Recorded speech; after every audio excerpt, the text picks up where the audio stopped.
Hi, Dr. Dan here with Guru Media Marketing and Real Estate Marketing Rockstar here in Pleasanton, California.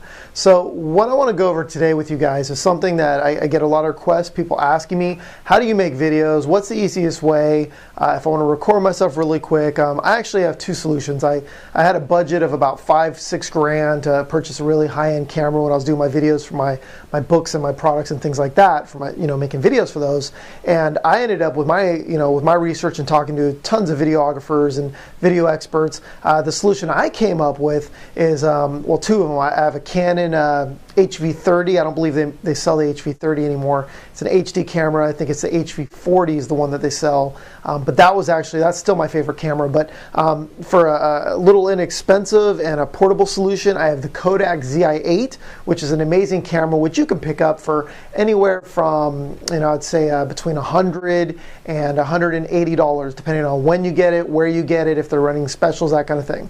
But the best thing about the Kodak zi8 is it's kind of like those flip cams that you see.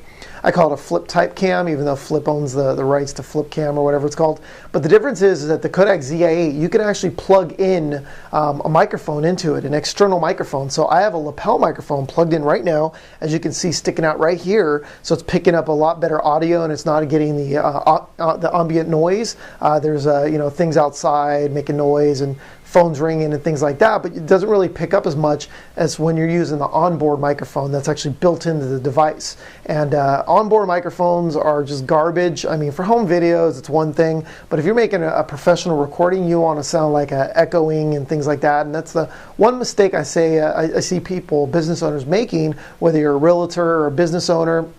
I see people making these videos and they're talking and they're using that microphone that's built into the recorder, and it just sounds very echoey and very robotic-y and robotic. I don't know if that's a word, but it sounds very robotic. Doesn't sound that great. It has a little weird noise to it. So definitely want to pick up a lapel microphone. These microphones are wired and they cost about $20 to about $35.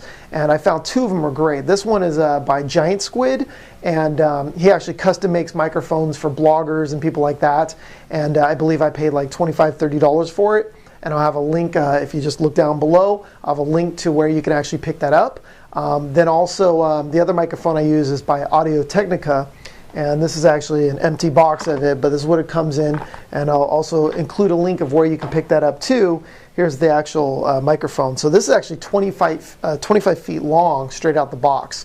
So if you need something a little longer, then go ahead and pick up this one, or you can actually have the Giant Squid. I believe he makes them in different sizes because he custom makes them himself.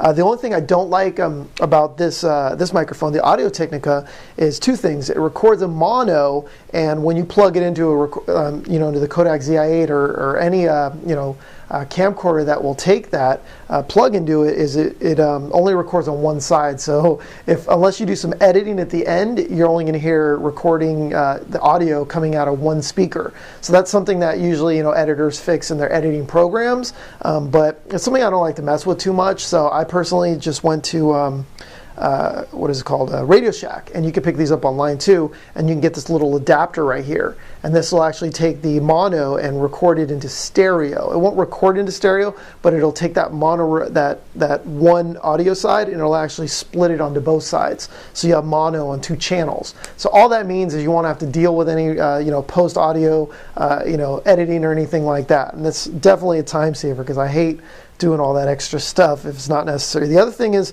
this one, you actually need a battery for it. So it takes like a little watch battery, it goes in here and you flip it on and off, and sometimes I forget to actually turn it off, so I've wasted the battery, so that's not cool. But it's still a great microphone. I use this a lot for my other camcorder because that one requires a battery source.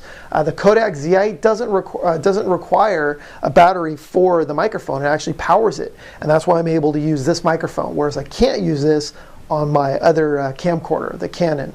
So I'm going to give you two tests. This actually, right now we're using the Giant Squid microphone, and I'm going to go ahead and unplug this. I'm going to plug in this microphone. You're going to hear a difference, and then I'll do a recording without no microphone, so you can hear a difference also. So hold on real quick.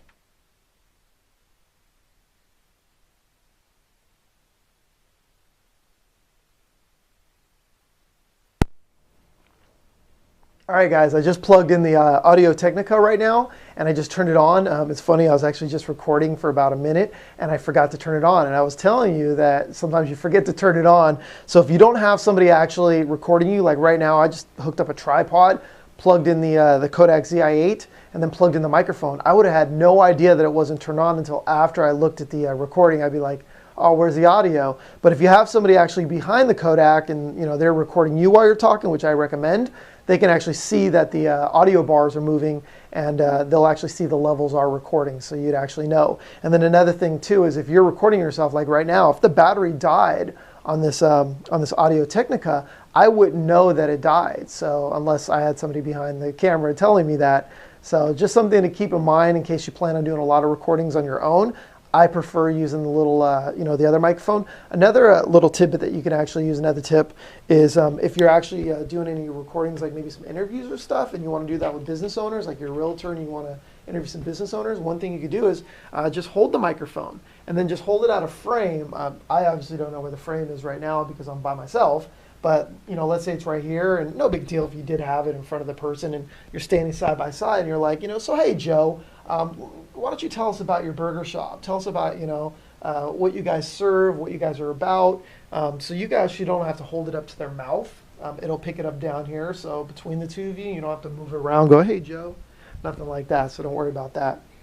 So now what I'm going to do is I'm going to do another recording without any microphone. I'm going to use the onboard microphone. All right, guys, I'm back without the microphone. So this is no microphone at all. Just using the microphone that's actually built into the device, into the camera. And again, it's going to, in my office right now, it's not too noisy. I don't know, maybe you could hear, some of the people in the office making a little noise in the other room, copy machine or the servers or anything like that. But if you're in a louder place, like in a restaurant, or if you're interviewing somebody on the street, or there's anything else going on, you're going to pick up on it right now with this actual microphone. As a matter of fact, I'll even open the door. See right now the door's open, you're going to hear a lot of the noises and you're going to be competing with those extra noises. So that's why I recommend using one of these microphones, either picking up the Audio Technica, which has a very long cable and that's why it's all messed up right there and tangled up, or using the giant squid microphone, which is self-powered, doesn't require a battery. The one I prefer, but again, it's totally up to you. So that's my tip for the day. So I hope you enjoyed. If you have any questions, hold on. Let me close that door. If you have any questions whatsoever, just shoot me a quick email, use the contact form below, or even better yet, use the comment section below. Since we just, use the comment section below and I'll get back to you. And you guys have an awesome day. Remember to be rock stars in your life and in your business.